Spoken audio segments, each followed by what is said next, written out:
like to present our next speaker. For those of you who do not know Robert Blakely, or Bob Blakely, as we lovingly call him, he is actually an active volunteer in the Spiritist movement as well, has done some lectures throughout Florida, and greatly contributes, has participated in seminars in the past as well. So now he's going to bring us some really interesting aspects on the intelligent manifestations. Yes?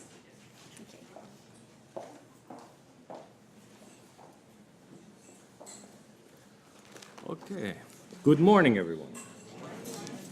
Still morning, yes. Okay. All right. Luis Lima has given us a wonderful presentation of mediumship with regard to physiology, and Alex with regard to the modifications of the properties of matter, spirit clothing, spirit sensations, and so on. So now it's my job to be talking to you about the category of intelligent manifestations. And so I'll be discussing the importance of this in Spiritist literature. We'll be talking about psychography, hearing, speaking, and seeing mediums, and different levels of trance. So all of this is very well explained in the literature. And I'll discuss the importance of intelligent manifestations to our development, and the need on our part, especially on the part of mediums, to apply the knowledge we have gained, and so that we can gain greater and ever more beneficial access to the higher knowledge afforded to us by these communications. So to begin, you've heard it said we're all mediums. Okay, that is to say, we're all influenced by the spirit world. Spirits are all around us. There is constant interaction between our two worlds. But there are those whom we label as having ostensible mediumship, ostensive. This means that their mediumship is, per the definition of the word, apparent, evident, and conspicuous. And these are the ones we recognize as the intermediaries between spirits and incarnates, people in the flesh. So we call these evidences of conspicuous mediumship, we call them manifestations. There are physical manifestations, and there are intelligent manifestations. So now let's ask the question, what is the difference between physical and intelligent manifestations? And Allan Kardec, the founder of Spiritism, has something to say about that. First of all, he described the physical manifestations. It says here, we give the term physical manifestation to those phenomena which impress our senses, such as the production of sounds and the movement and displacement of solid bodies. From Medium's book, part 2nd. So he tells us that. He describes this difference, and that is helpful. But then he also concludes, after observing the phenomenon of these turning tables. This was something that was a popular pastime, as you can see, in the latter half of the 19th century. This is what basically kick-started the modern Spiritist movement, spiritualist movement. But he concluded, after observing this, that this had to have an intelligent cause. Okay? So, in fact, that conclusion led him to modify the famous axiom of science, that every effect must have a cause, and claim that every intelligent effect must have an intelligent cause. So he goes on to give further illumination on this point in the Medium's book with the example of the weather vane. Here we have that. And it says here, for a phenomenon to prove the action of intelligence, it's not necessary it should be eloquent, witty, or even wise. It is sufficient that it should give evidence of free and voluntary action, expressive of intention, and transmitting or replying to a thought. Okay? So he's saying that if the wind blows a certain way, we expect the weather vane to go that way. The wind's going this way, the weather vane's going this way. But if the weather vane goes that way, something else is happening, something that may be of intelligent origin. So evidence of free and voluntary action, not necessarily witty, not necessarily wise, but evidence. So let's rephrase our question then and ask, why doesn't the evidence of an intelligent cause make the turning table an intelligent manifestation? And finally, the answer that Kardec gives to this. He says, intelligent effects are those for the production of which the spirit makes use of the medium's brain. Okay, so I have to confess, at this point that I found it comforting to learn that Kardec himself had trouble with this differentiation. Because I did. I certainly did. And he had argued strongly to the contrary regarding pneumatographic writing, which, that's writing that's a physical manifestation, according to the spirits. He argued that that was an intelligent manifestation because it was used to create an intelligent communication from the spirit. But the spirits insisted, no, that's wrong. The medium's brain must also be involved. So, pneumatographic writing, again, is produced with the help of physical elements from both the medium, the paraspirit of the medium, the communicating spirit are involved in creating this. And here we have an example, produced directly by the spirit without an intermediary. This painting here, by the way, is by Rembrandt. It's called Belshazzar's Feast, and it depicts a scene from the book of Daniel in which a hand materializes before the eyes of Belshazzar. He was an ancient king of, he was an ancient king of Babylon, and his subjects are depicted with him. They're all watching what's happening here. A hand materializes and writes on the wall. It's a warning of imminent doom for the people there. What they had done was they had stolen holy relics from the Temple of Jerusalem, and they were profaning these relics. They were drinking wine from these chalices and so on. So the warning on the wall predicted their doom, and it came to pass. The Persians overran the empire, killed Belshazzar, and took over his kingdom. And this is where the phrase, the writings on the wall, came from, by the way. But anyway, getting back to the phenomenon of the turning table, Kardec explains that this is an infusion of the vital principle. Okay, and the vital principle, we may remember some basics of Spiritism, the triumvirate. We have God, the intelligent principle, the cosmic principle, and then the vital principle is a modification of this cosmic principle. And this is what infuses life into the material world. Okay, so he's saying simply that this is an infusion of the vital principle that causes the table to turn. Okay, so it is not intelligent. It doesn't use the medium's brain to make this happen. And so it's a physical manifestation. On the other hand, the phenomenon of psychography is an intelligent manifestation precisely because it uses the medium's brain to produce it. So there we have it.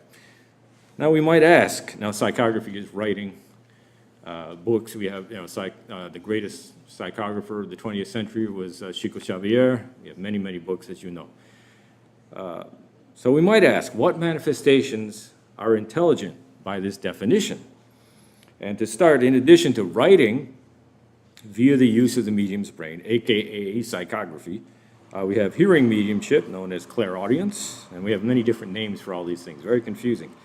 So the clairaudience, which is hearing mediumship. Seeing mediumship is clairvoyance. Speaking mediumship, known as psychophony. And some mediums are conscious of their communications that they receive from the spirits. Some are unconscious, some are in a light trance, some are in a deep trance.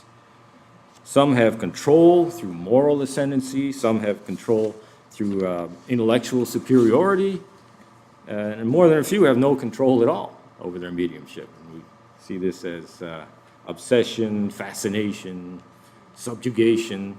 These are all terms that we are all familiar with. But before we become overwhelmed by all these varieties of intelligent manifestations, it's helpful to remember the words of Richard Simonetti. He wrote a book called Mediumship, Everything You Want to Know, Everything You Need to Know.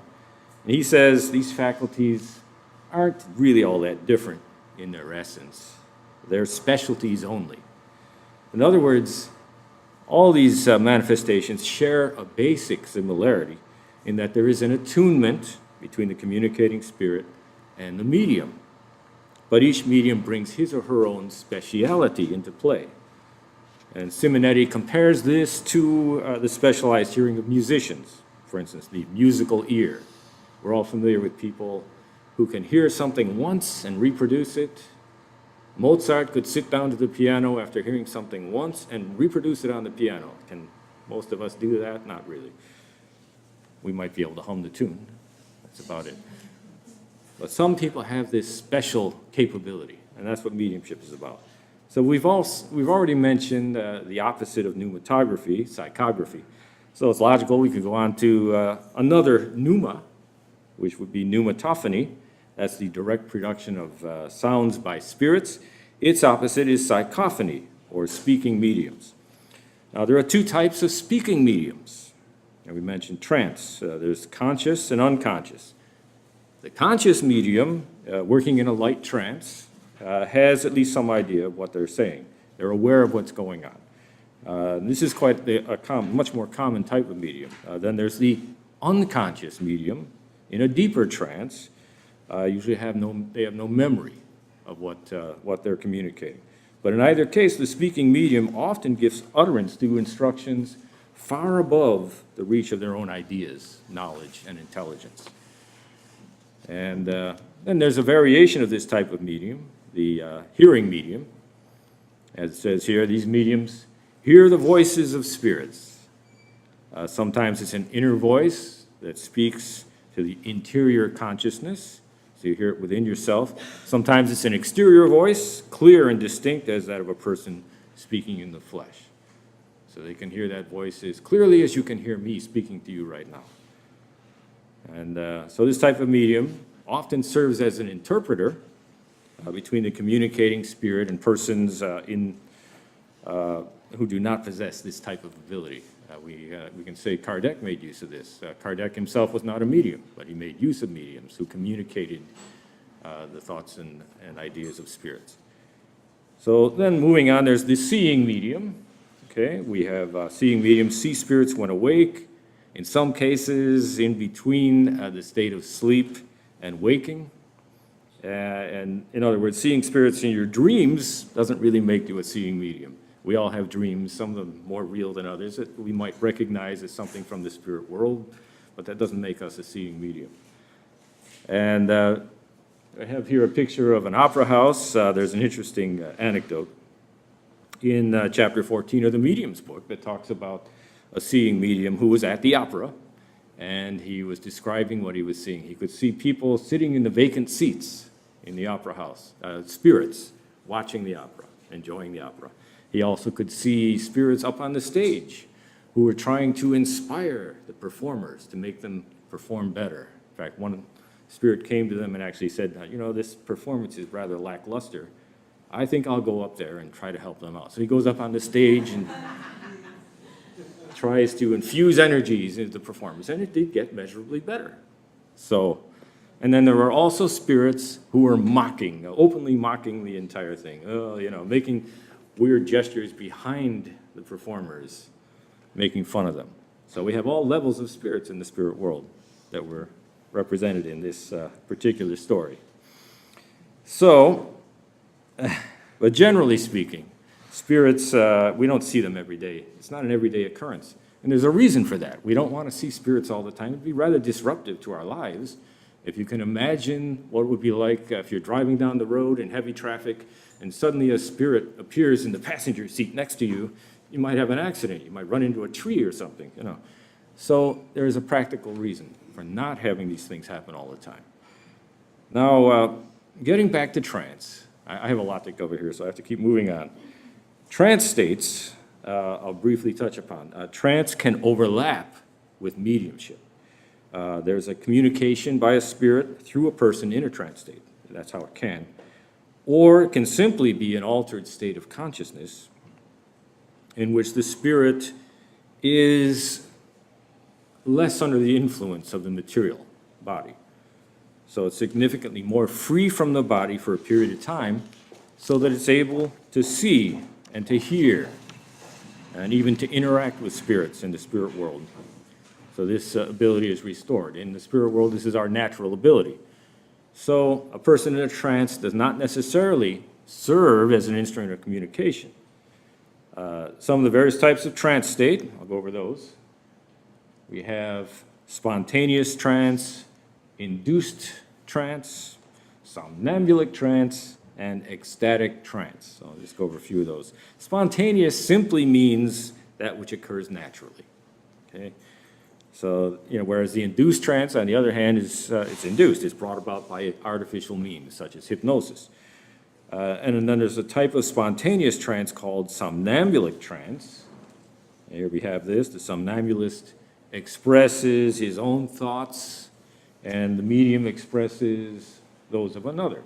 But the spirit who communicates through an ordinary medium may do so through a somnambulist. And there are many examples of this in Spiritist literature. I refer you to, in the realm of the spirits, there has many examples of that there. Not necessarily with control. There's nothing we'll get into. So as stated here, it does occasionally overlap with mediumship. And moving on, the last state I would like to mention is ecstatic trance. It's a state where the subject experiences a bliss of a higher spiritual world. There are many levels of spiritual worlds. In my kingdom, there are many rooms. There are many mansions. Jesus talks about that in that kind of veiled language in the Bible. So there are many worlds, and this is a case where somebody in an ecstatic trance is experiencing a higher world, a happier world than our own. So we're told the connection of the trance subject, their spirit with their body, can be extremely tenuous. And it says here, a tenuous connection that could easily be broken.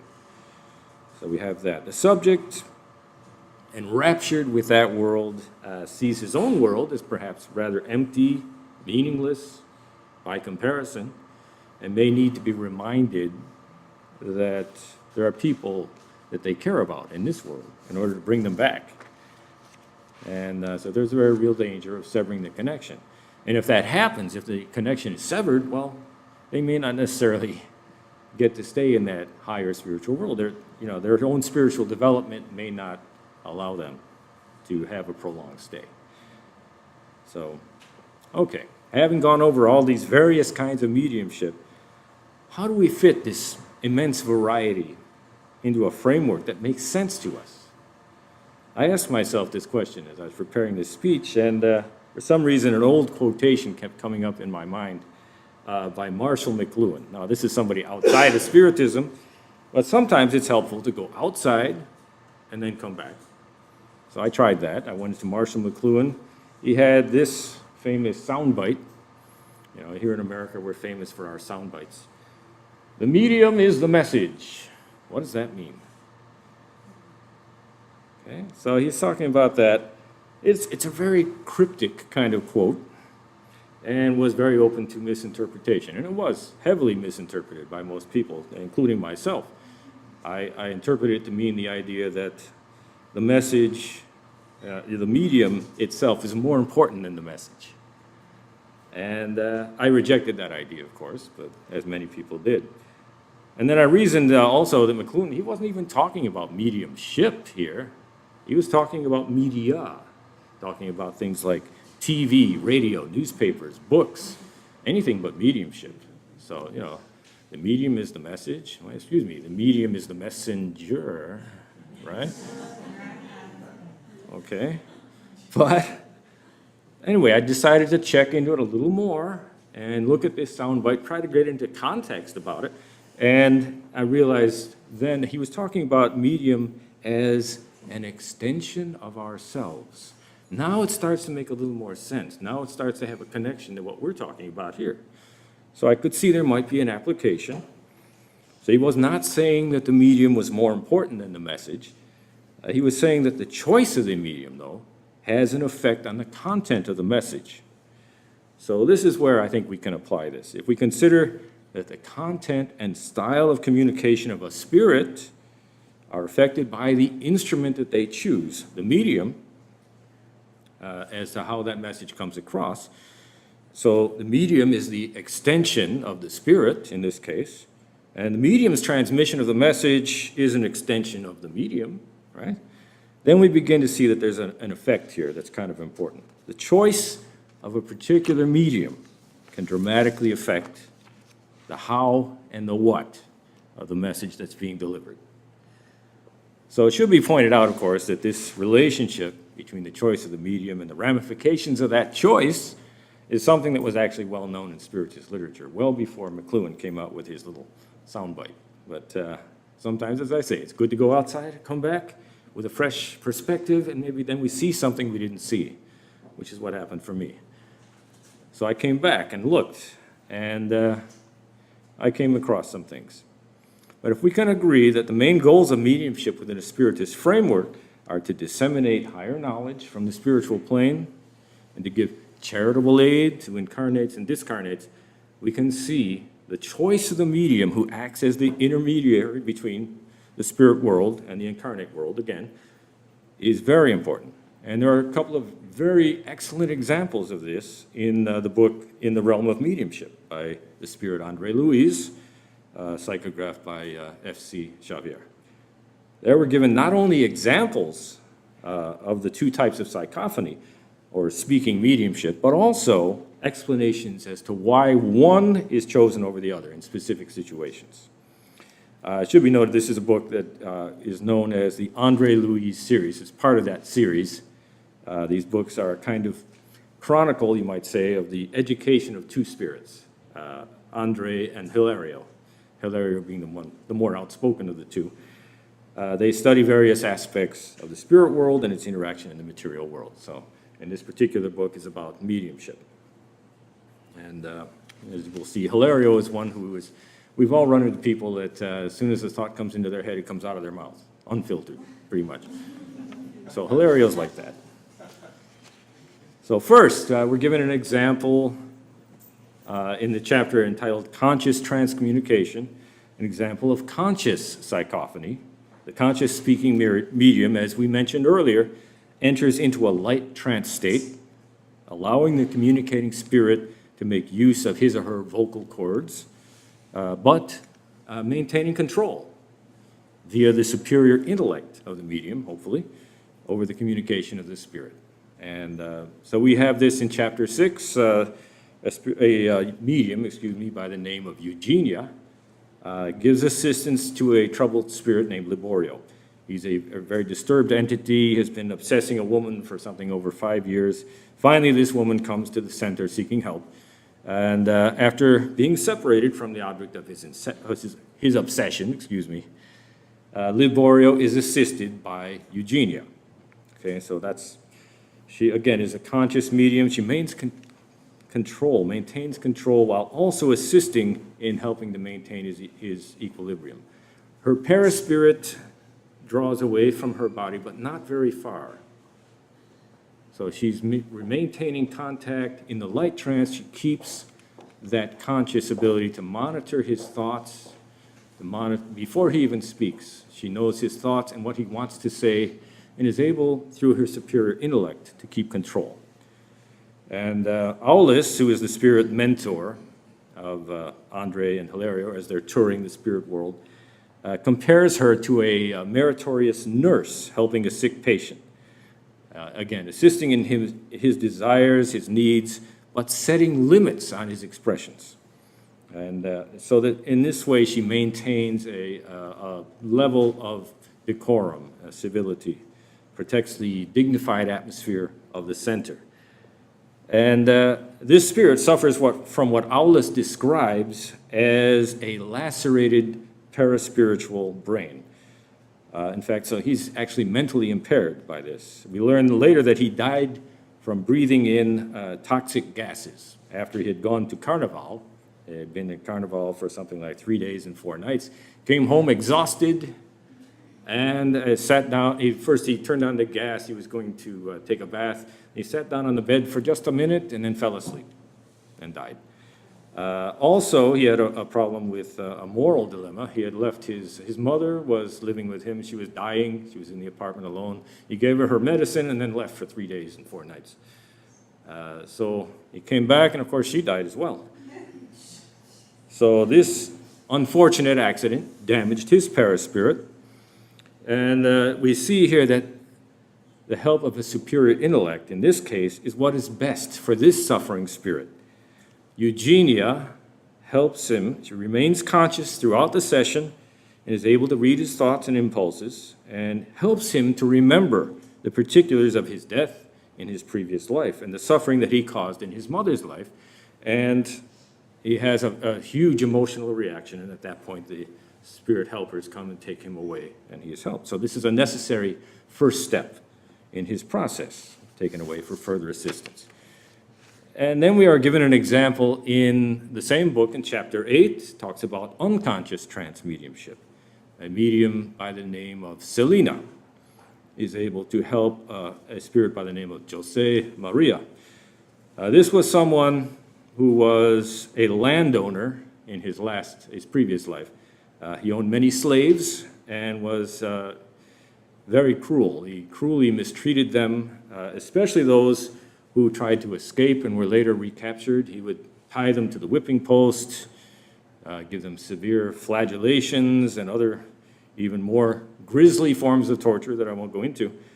And as a result, his aura was so ugly and repellent that when he was brought into the Spiritist Center for assistance, it was observed that even the most perturbed spirits backed away from him. So he was the baddest of the bad, so to speak. So Selena, as an unconscious trance medium, is somebody who had been through many moral trials and successfully overcame them in her life. So she's built up in her paraspirit this moral ascendancy. The paraspirit, as we know, is like a library that records everything, every experience we've ever had in past lives, in this life. So all of that is stored up, and she has this aura of moral ascendancy, and this is what gives her her particular power as a medium. And as we can see, this Jose Maria, when he's brought in, is belligerent, he's highly intelligent, very aware of what he has done, and believes he's in the right. And so for him, it was necessary to have someone with moral ascendancy rather than the intellectual superiority. So because she had emerged triumphantly, again, she's brought in. The spirit Andre is watching all this, and he sees that this repellent spirit is being brought to her, and he reacts. He's expressed a lot of concern. He said, such a person as Selena being put to use to help this pestilent entity was like, he said, was like allowing a fine harp to be scratched or clawed by the paws of an animal. So he was very concerned, but Aulus, his mentor, reassured him.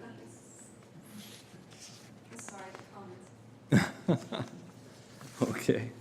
So Aulus reassured him. He says, each medium possesses his own personal ambient, and each group is characterized by a particular magnetic energy that preserves and defends it. The luminous rays from a sound mind oriented towards goodness pass over evil. And so our sister Selena is the ideal companion for assistance at this time. So her assistance he describes as being like that of a devoted mother, surrounding him with affection and love. And of course, he tries to escape this affection. No, don't hug me, no, I don't want this. And he can't escape because of her moral ascendancy. She has this power over him. So he's coerced into remaining respectful, despite his rebellious nature. And so within this restrained state that he's in, he eventually was touched by the heartfelt prayers of the people in the center participating in the mediumistic group, and that is the first step for him. He begins his healing. So here we have two different approaches for helping disturbed spirits. We're presented with reasons for the choices. Liborio, his paraspiritual brain is damaged, so it's better for him to deal with the superior mind of the medium Eugenia. And Jose Maria, on the other hand, needs the moral ascendancy. His brain is just fine. He doesn't need to be reminded of what he's done. He needs to be reminded that what he's done is wrong. So, as I mentioned earlier, these examples of conscious and unconscious trance communications are found in the book, In the Realm of Mediumship, which is one of many, many books psychographed by Chico Xavier, who is recognized throughout the world as probably the greatest psychographic medium of the 20th century. And the psychographic books fulfill the other main goal of Spiritism that I mentioned, which is to disseminate higher knowledge from the spirit world. So now let's turn our attention to psychography. Take a look at the various types of those. So we have mechanical mediumship, intuitive mediums. Mechanical is unconscious, intuitive is conscious. Semi-mechanical mediums are semi-conscious. And then we have inspirational mediums, which are, it's a derivative, it's derived from intuitive mediums. It's sort of a specialized intuitive medium. And then presentient mediums, which is another further specialization of intuitive mediums. Okay, so now starting with mechanical, mechanical mediums have no knowledge of, no participation in the communication from the spirit in terms of the intellect. Okay, but as we saw with Selena, it can be another form of control that is exercised here. And something that I would like to mention about that, this form of mediumship allows for greater, perhaps greater accuracy in the transmission of what the spirit's thoughts are. Okay, so in the case of mechanical mediumship, there's sometimes evidence of the agitation of movement in the hand, pencils being thrown across the room, that sort of thing. A mechanical mediumship is, according to Kardec, considered precious in the sense that because the medium is completely unaware of what they're writing, doubt is removed as to the genuine nature of that writing. So in other words, they don't think it's coming from the medium, it's really coming from the spirit. We have next intuitive mediumship. In this one, the spirit acts directly on the medium's soul. In other words, the thoughts communicated are those of the spirit and precede the action of writing. But the medium does become aware of the thoughts as they're writing them. And with this type of medium, it is often objective that there's no way of telling if the medium isn't simply writing their own thoughts. Now, that's a possibility. But Kardec suggests that if those thoughts are beyond the knowledge and intellectual capability of the medium, or contrary to the ideas and convictions of the medium, then we may say with some certainty that these thoughts are not their own. Okay, then we have a semi-mechanical mediumship. I've got a picture here of two sets of hands on the piano. Okay, and here the thought of the spirit neither precedes or follows the act of writing, but instead accompanies it. And so the medium feels the impulsion given to their hand independently of their will, but at the same time they know what's going on, know what they're writing. And finally, inspirational mediums. Well, not finally, we have one more after that, excuse me. These are, according to Kardec, a variety of the intuitive medium, with the difference that the intervention of an occult power is much less evident in their case. So that with inspirational mediums, it's even more difficult to distinguish their own thought from that which is suggested. And so it has been said the majority of those here on earth, whom we think of as geniuses, are in fact quite probably intuitive mediums. So they're appealing to their muse. We have some examples from history here of, we have, for instance, Homer. I wish I had your pointer right now. Homer, the one on the upper left, who wrote the Iliad and the Odyssey. Virgil on the upper right, who wrote the Aeneid. We have John Milton, who wrote the Divine Comedy. And finally, Dante Alighieri, who wrote John Milton wrote Paradise Lost, and Dante Alighieri wrote Divine Comedy, Okay. And all of these people, we believe, were inspired by the muse. For instance, we have an example of this here, an appeal to the muse by Homer. In the beginning of the Iliad, he says, "Sing, goddess, the anger of Peleus' son Achilles, and its devastation would put pains thousandfold upon the Achaeans, hurled in their multitudes to the house of Hades." Okay, very flowery language there.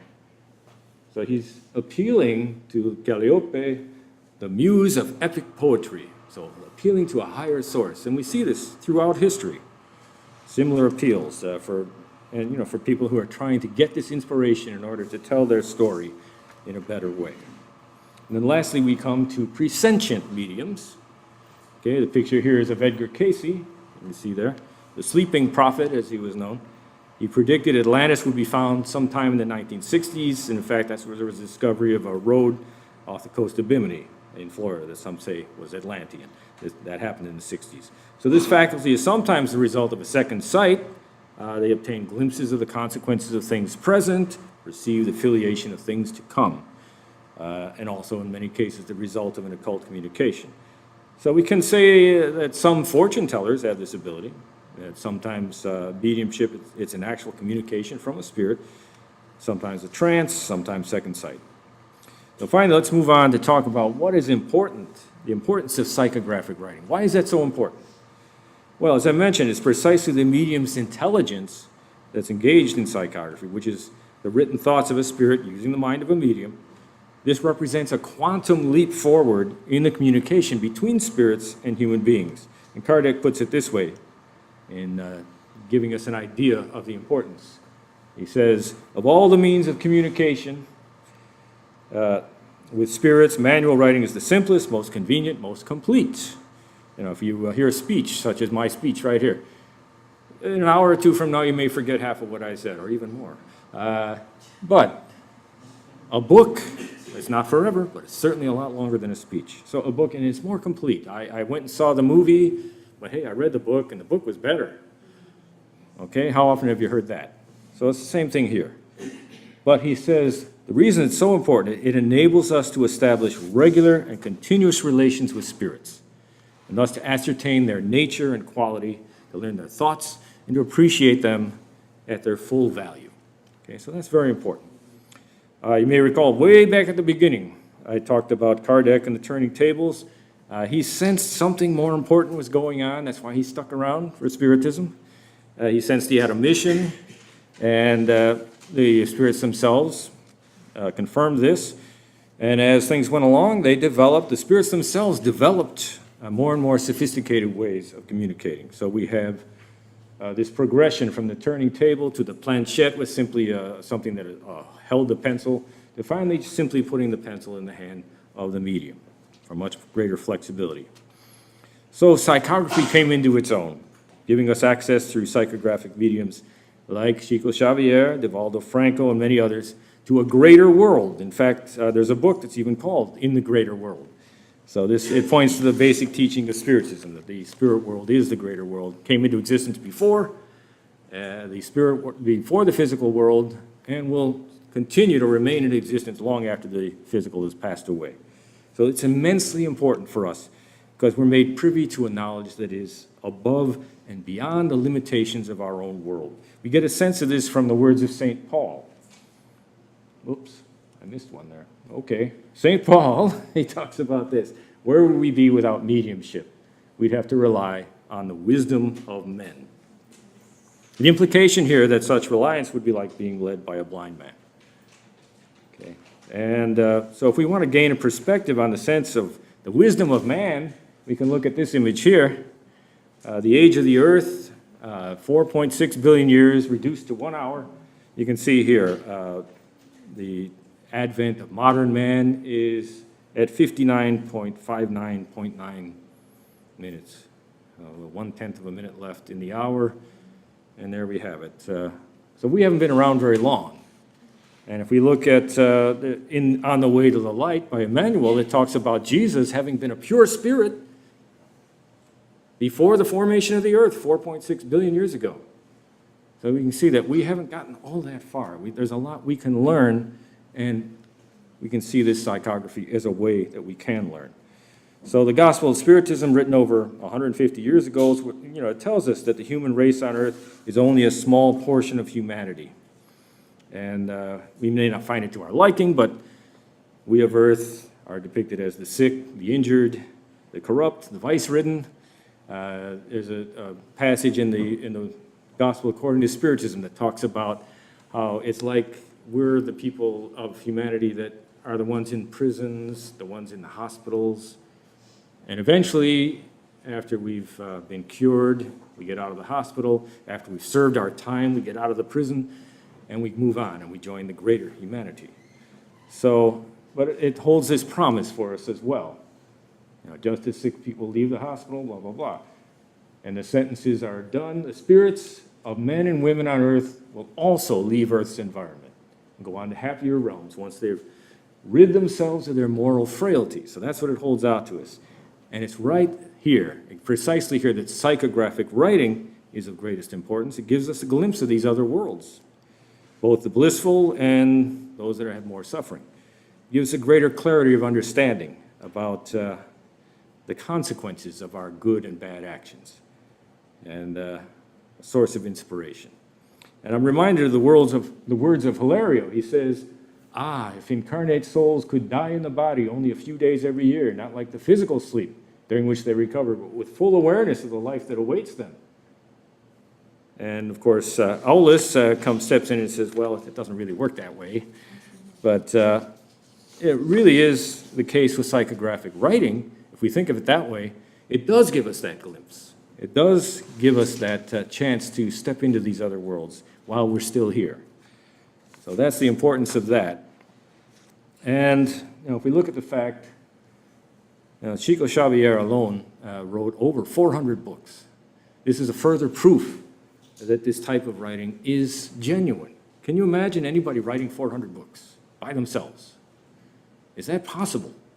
You can compare that with Agatha Christie, who wrote 80 books. R.L. Stein, who wrote 150 books. We're told that his books were rather mechanical in nature, that he had a kind of a formulaic approach to his writing. Okay, I'm going to do this, this, and this, okay? It's almost like he's filling it in on a computer and hitting copy. And time is running out, so I have to keep moving here.